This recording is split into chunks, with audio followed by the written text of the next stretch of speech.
જામનગરમાં સાધના કોલોની આવાસનું 3 માળનું બિલ્ડિંગનો એક ભાગ ધરાશાયી થયો. વહેલી સવારે બિલ્ડિંગ પડતા ફસાયેલ એક વ્યક્તિને બહાર કાઢવામાં આવ્યો હતો. ફાયરની ટીમે કાટમાળ હટાવી વ્યક્તિને બહાર કાઢી હોસ્પિટલ ખાતે ખસેડ્યો હતો. ગત વર્ષે આ વિસ્તારમાં જ એક બિલ્ડિંગ પડવાથી 3 લોકોના મૃત્યુ થયા હતા. ત્યારે જર્જરિત હાલતમાં આવાસ તંત્ર દ્વારા ખાલી કરવામાં આવ્યું હતું.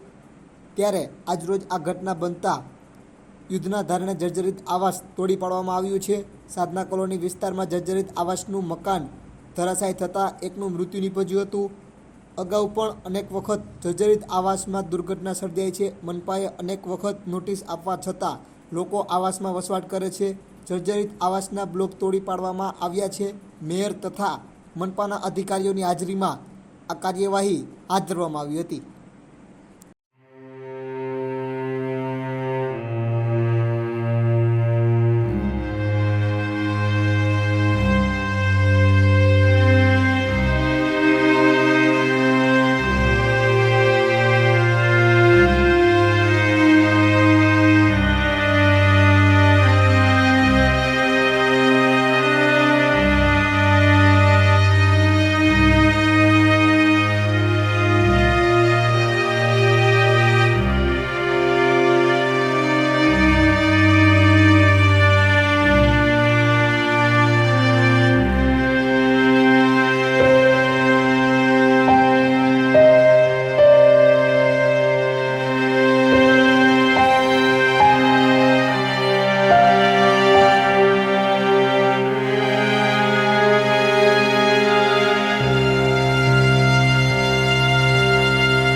दौल बहादुर सुनार।